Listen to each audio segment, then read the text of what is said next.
Drépanocytose. Nous allons essayer de démontrer l'origine génétique de la drépanocytose à partir du logiciel Anagen.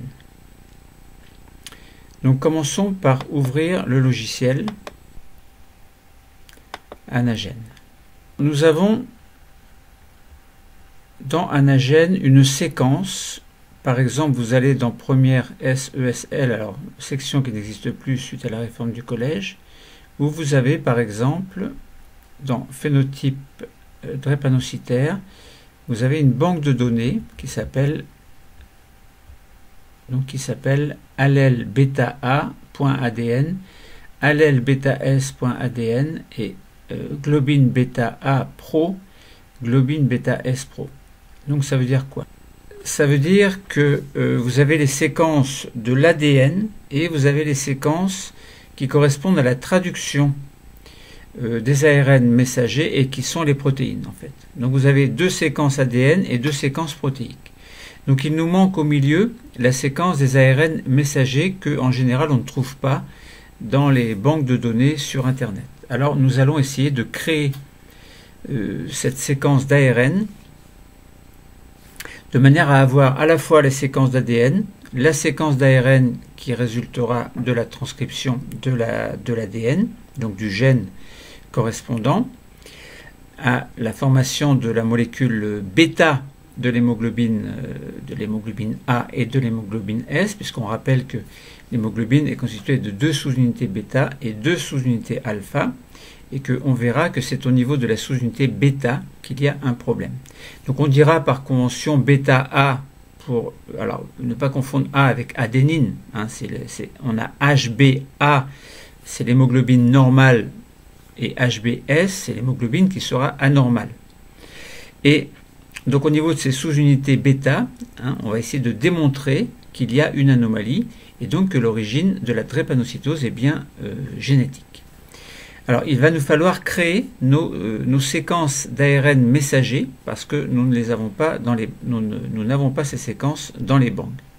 Vous voyez, là vous avez allèle bêta A de l'ADN, et allèle bêta S de l'ADN, puis les protéines, pro, c'est protéines, donc on a bien les séquences d'ADN et les séquences protéiques, mais on n'a pas l'ARN messager.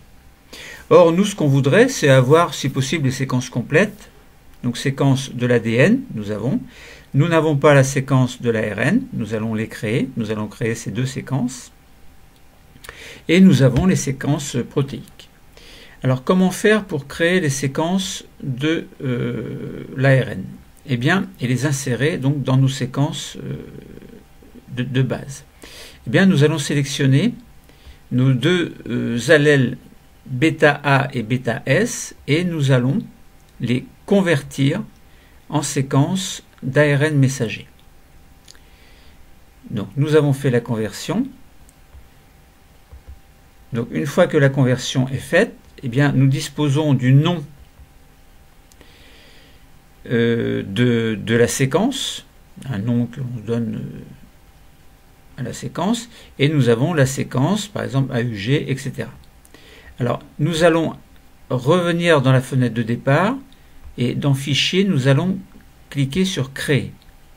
Et nous allons créer une molécule d'ARN, donc nous cliquons sur ARN, et nous tapons le nom de la séquence, donc la première séquence sera ARN, je respecte la case allèle bêta, donc je respecte la case, allèle bêta A, point ADN. Donc là c'est bien l'ARN, ce sera notre ARN messager correspondant à la séquence qui sera transcrite, enfin qui aura été transcrite à partir de la séquence de l'ADN. Et nous cliquons bien sûr sur OK. Et là, nous n'avons pas la séquence, évidemment, que nous allons copier. Donc nous allons copier la séquence. Donc là, nous venons sur... Donc on a un petit curseur, hein, vous mettez la flèche, le curseur apparaît, vous vous mettez bien au début, donc vous sélectionnez la séquence, et en sélectionnant la séquence, enfin vous sélectionnez la séquence, puis vous la copiez, donc CTRL C, et vous venez la mettre, vous venez la coller en faisant CTRL V dans la banque de données de départ. Vous venez au début de la séquence, et ensuite nous allons créer, donc là on a bien créé la séquence ARN bêta A, maintenant on veut créer la séquence d'ARN correspondant à bêta S.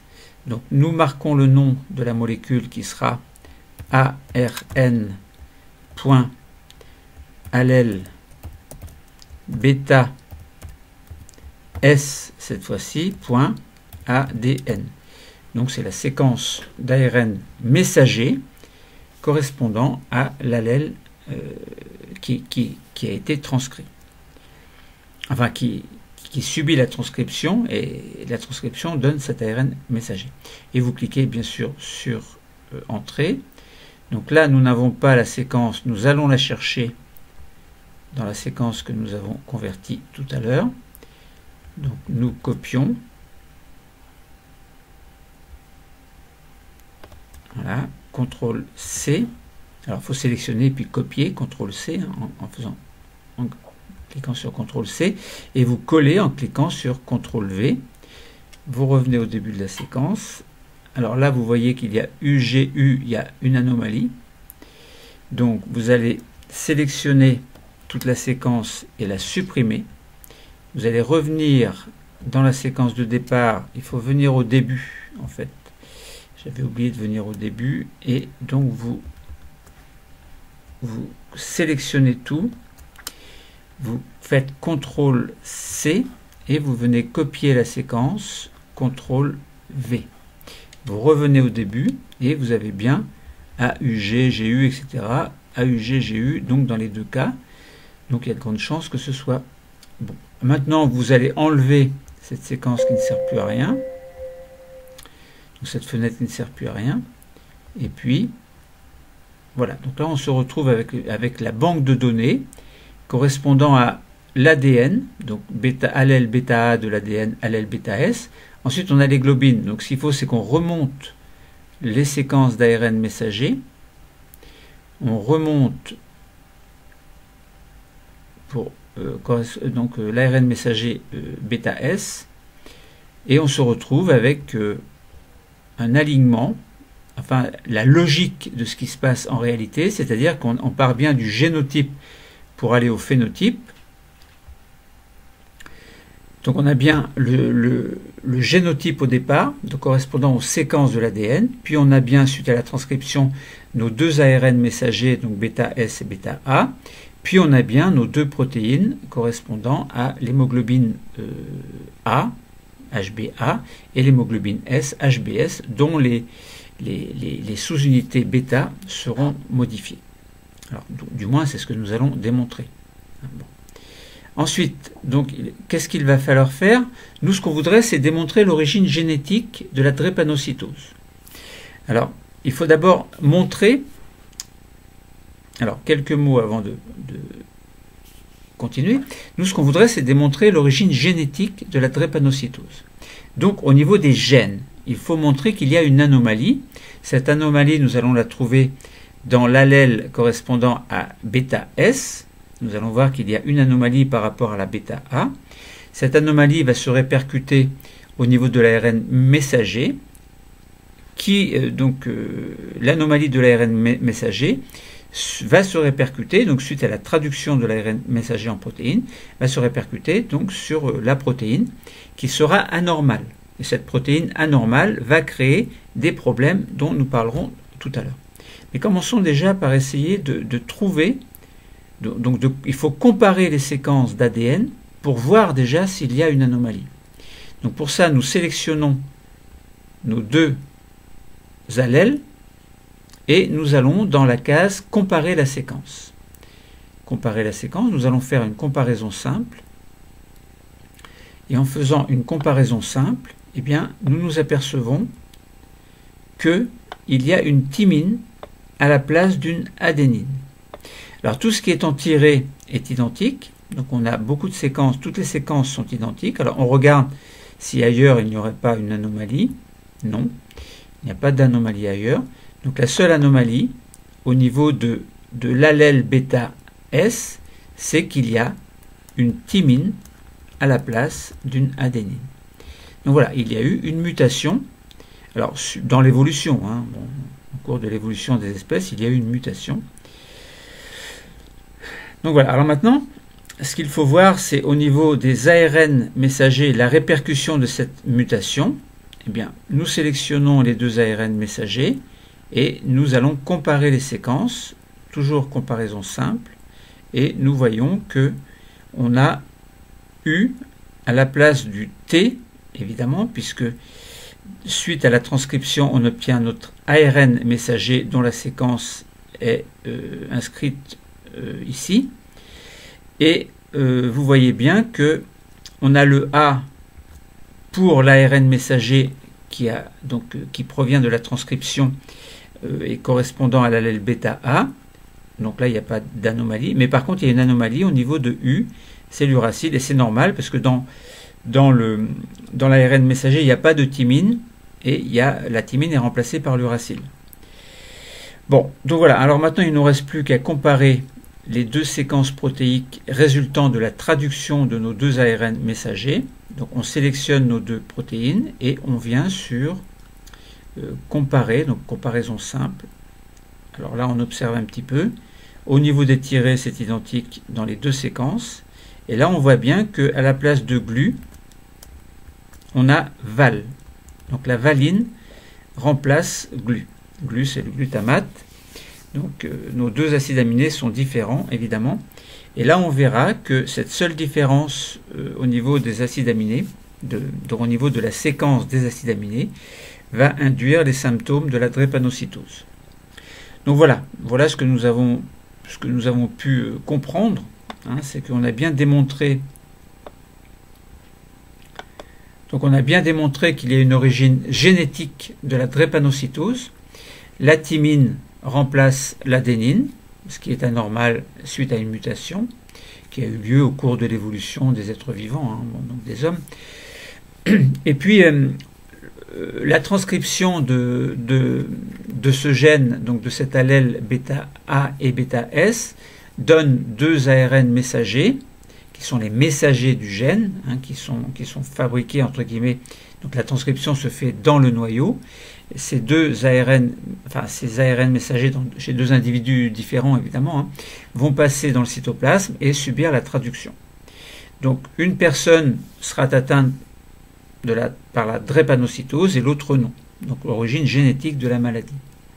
Maintenant, qu'est-ce qui peut se passer, sachant que on a la valine à la place de glu? Eh bien, ça veut dire que, alors, on a bien le génotype. Donc on a bien le génotype correspondant aux allèles A ou S et les phénotypes. Phénotype moléculaire. Le premier phénotype moléculaire correspond aux ARN messagers. Leur traduction donne le phénotype moléculaire, mais cette fois-ci protéique. Alors tout à l'heure, c'était une séquence d'ARN. Et là maintenant, c'est la séquence protéique, séquence d'acides aminés, évidemment. Et on a bien une valine à la place de glu. Alors qu'est-ce que cela impose? Lorsqu'il y a glu. Glu, donc tout à fait normal. Ça veut dire qu'il n'y a pas eu de mutation et nos hémoglobines sont tout à fait normales. Eh bien, les hémoglobines sont solubles dans nos hématies. Ça veut dire qu'elles se baladent dans n'importe quel sens, elles sont libres, elles ne sont pas fixées entre elles. Mais lorsqu'il y a la valine à la place de glu, les propriétés de cette valine imposent le fait qu'il y ait une fixation des molécules d'hémoglobine entre elles. Donc les sous-unités bêta sont anormales puisqu'il y a valine. Eh bien, ça forme des enchaînements, donc un alignement d'hémoglobine S entre elles, qui vont former des espèces de fibres qui seront plus ou moins cassantes. Et ces fibres vont imposer, donc là on est bien dans cet alignement, on est bien, et dans ces molécules HBS, on est bien dans le phénotype moléculaire, mais lorsque l'on regarde ce qui se passe à cause de ces fibres qui sont rigidifiés et qui rigidifient la cellule, on bascule sur le phénotype cellulaire et nos cellules vont prendre la forme d'une faucille. C'est-à-dire qu'elles vont s'aplatir, entre guillemets, prendre la forme d'une faucille. Et lorsqu'elles vont passer, ces hématies, lorsqu'elles vont chercher à passer dans les capillaires sanguins, elles vont avoir du mal à passer, dans les capillaires, elles vont avoir du mal à passer et elles vont avoir tendance à s'entasser et donc à boucher les capillaires sanguins.